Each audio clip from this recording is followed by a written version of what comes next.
Welcome to Infinity IQ Plus.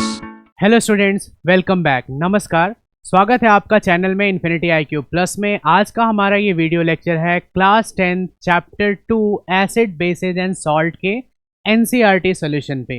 Chapter 1 का NCERT solution आपने देख लिया, आप लोगों का रिस्पांस काफ़ी अच्छा आया, आपने उसे अप्रिसिएट भी किया। इस वीडियो लेक्चर में हम चैप्टर 2 का हाफ पार्ट, जो NCERT का फर्स्ट हाफ पार्ट है सॉल्यूशन का, उसे हम डिस्कस करेंगे ताकि ये वीडियो लेक्चर आपके लिए ज़्यादा लेंदी ना हो।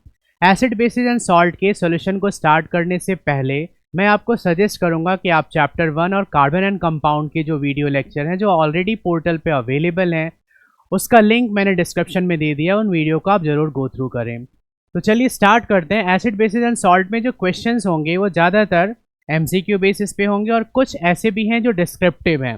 जो सबसे पहला हमारा क्वेश्चन है वो है सोल्यूशन जो कि रेड लिटमस को ब्लू में कन्वर्ट करेगा। देखो, सबसे पहले तो आप ये ध्यान रखना कि यदि किसी सॉल्यूशन की pH है लेसर देन 7 तो वो एसिडिक सॉल्यूशन होगा।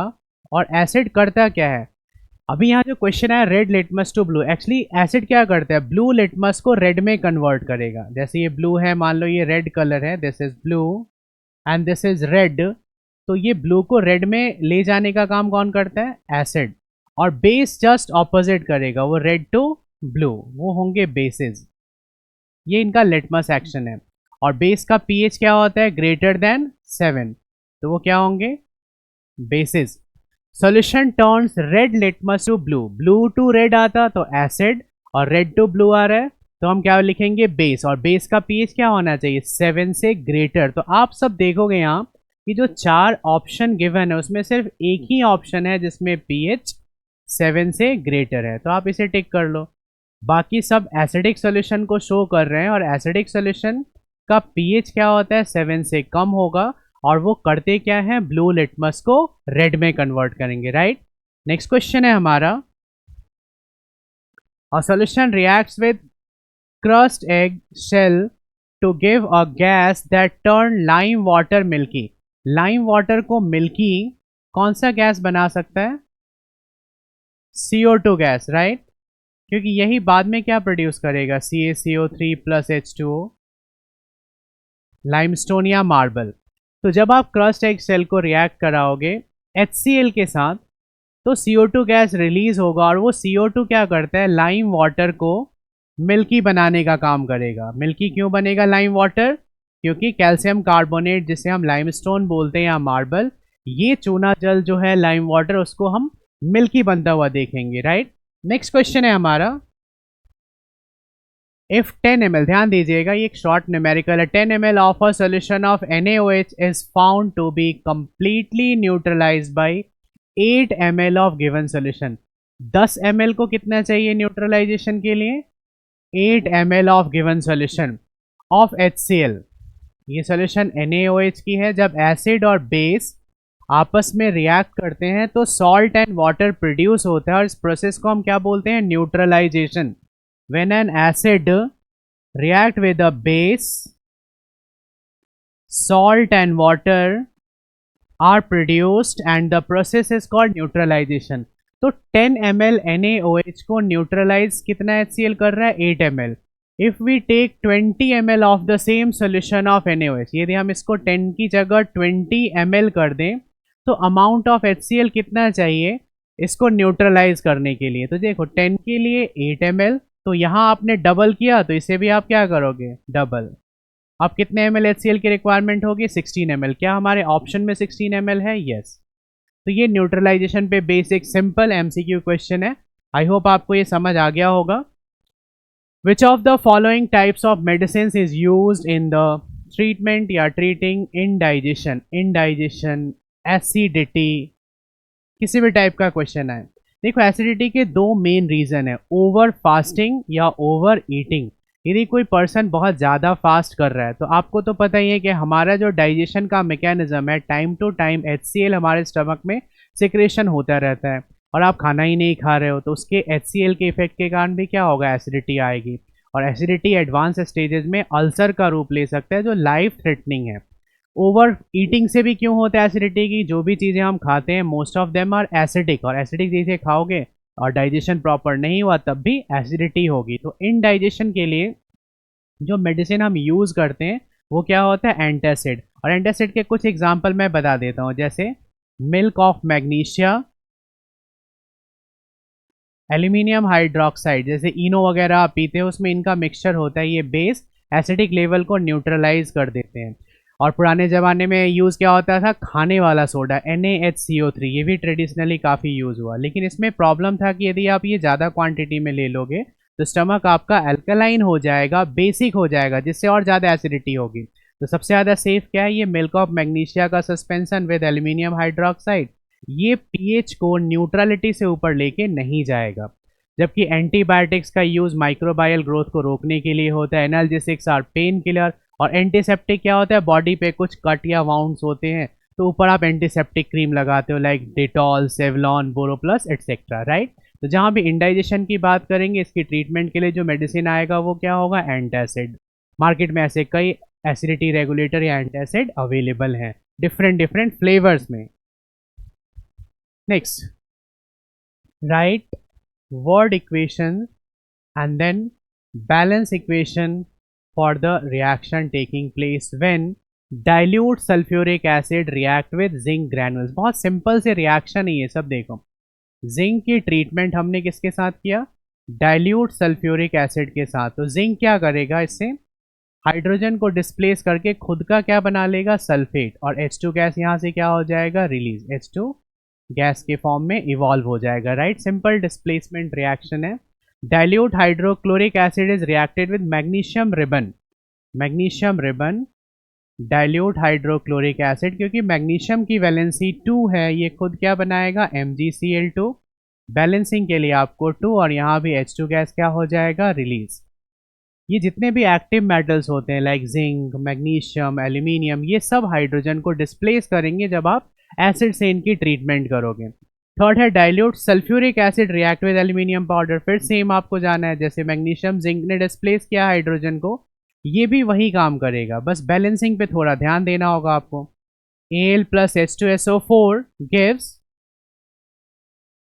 Al2SO4 होल थ्राइस, और H2 यहाँ से भी क्या हो जाएगा, रिलीज। अब बैलेंसिंग के लिए हमें ध्यान देना है कि यहाँ SO4 3 टाइम्स है, तो आपने यहाँ 3 किया, तो हाइड्रोजन की बैलेंसिंग के लिए भी राइट साइड 3 लगाना होगा, और 2 एल्यूमिनियम है यहाँ 2, तो ये बैलेंस हो गया।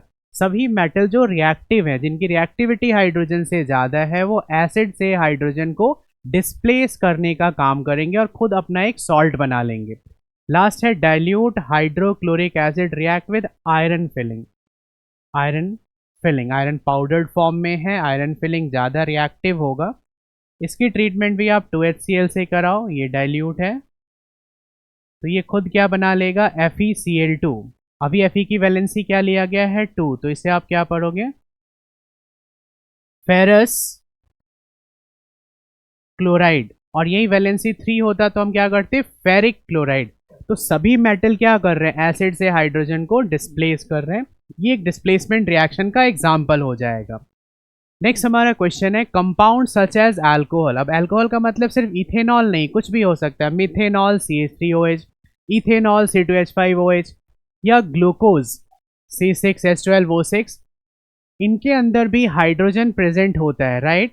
बट ये कैटेगराइज नहीं होते एसिड के फॉर्म में। एसिड हम HCl, H2SO4, formic acid, acetic acid, सबको एसिड बोल रहे हैं, उनमें हाइड्रोजन है और वो रिप्लेसेबल हाइड्रोजन है।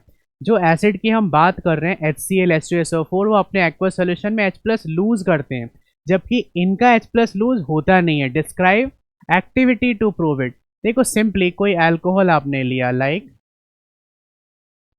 C2H5OH, यहाँ आपको हाइड्रोजन 6 हाइड्रोजन एटम दिख रहे हैं, और ग्लूकोज क्या है, C6H12O6, इसमें भी हाइड्रोजन है।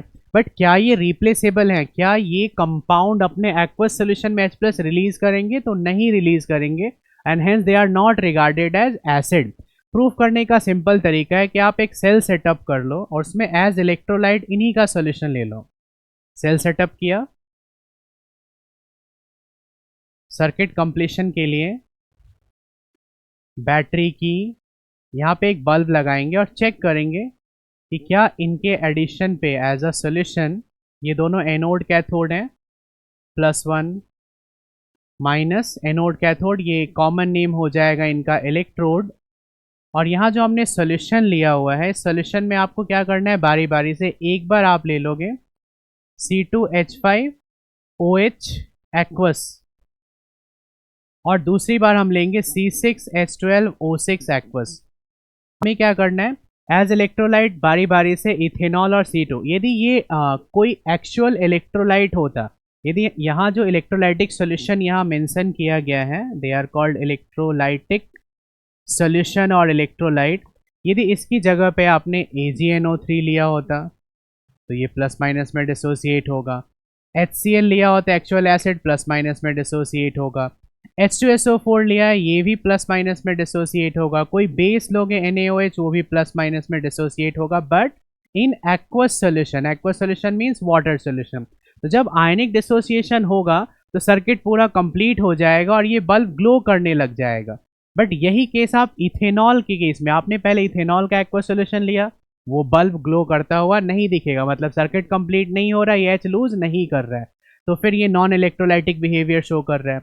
ग्लूकोज में भी आप ऐसा करके देखो, ग्लूकोज का एक्वस सोल्यूशन लिया, ग्लूकोज का वाटर सोल्यूशन, वहां भी हमने ऐसे सर्किट बनाया, वहां भी बल्ब ग्लो नहीं करेगा। तो इससे क्या प्रूव हो रहा है कि ये अपने एक्वस सोल्यूशन में, वो अल्कोहल हो या ग्लूकोज, कोई भी H+ आयन रिलीज नहीं करते हैं, तो ये एसिडिक नेचर के भी नहीं होंगे, राइट।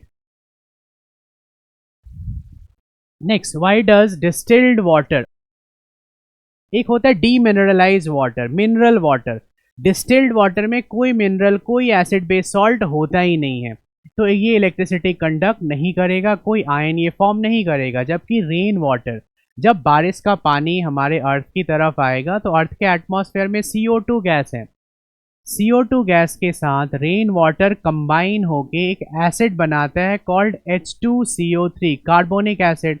और ये देखो 2H+ और कार्बोनेट आयन में डिसोसिएट हो रहा है, जबकि डिस्टिल्ड वाटर के अंदर कोई भी आयन का फॉर्मेशन नहीं होगा, इसके अंदर कोई एसिड बेस या सॉल्ट नहीं होता। जो मिनरल वाटर हम ड्रिंक करते हैं उसमें मिनरल्स हैं, वो रिस्पॉन्सिबल, वो मिनरल एसिडिक बेसिक सॉल्ट किस भी फॉर्म में होंगे, तो एक्चुअली वो वाटर इलेक्ट्रिसिटी कंडक्ट कर पाएगा। सॉल्ट वाटर इलेक्ट्रिसिटी कंडक्ट करेगा, रेन वाटर कंडक्ट करेगा, बट प्योरली डिस्टिल्ड वाटर जो आजकल बैटरी में, इन्वर्टर की बैटरी में ऐड करते हैं, वो इलेक्ट्रिसिटी कंडक्ट नहीं करेंगे। क्यों नहीं करेंगे, देखिए ध्यान से इसको, distilled water does not conduct electricity because it does not contain any ionic compound, इसके अंदर कोई भी एसिड, कोई भी बेस या सॉल्ट प्रेजेंट नहीं है, उसके अंदर ऐसा कोई भी सॉल्ट डिजॉल्व नहीं है। जबकि रेन वाटर में क्या होता है, जब वो फॉल करेगा अर्थ पे तो एटमॉस्फेयर में जो CO2 गैस है, एसिडिक गैस उसको बोलते हैं क्योंकि वो H+ रिलीज करने के लिए रिस्पॉन्सिबल है, उसके साथ एयर रिएक्ट करके कार्बोनिक एसिड बनाएगा और ये कार्बोनिक एसिड आपको प्रोवाइड करेगा हाइड्रोजन आयन, जैसा कि मैंने इक्वेशन में बताया, ये H+ आयन कंडक्टिंग नेचर के होंगे, राइट। तो रेन वाटर में कार्बोनिक एसिड के थोड़े बहुत पार्ट्स आ जाने के कारण वो इलेक्ट्रिसिटी आसानी से कंडक्ट कर पाएगा, जबकि डिस्टिल्ड वाटर में कोई भी एसिड बेस सॉल्ट नहीं है, कोई आयनाइजेशन नहीं होगा, कोई H+ प्रोड्यूस नहीं होगा, तो इलेक्ट्रिसिटी कंडक्ट नहीं करेगा, राइट। नेक्स्ट क्वेश्चन पे आते हैं।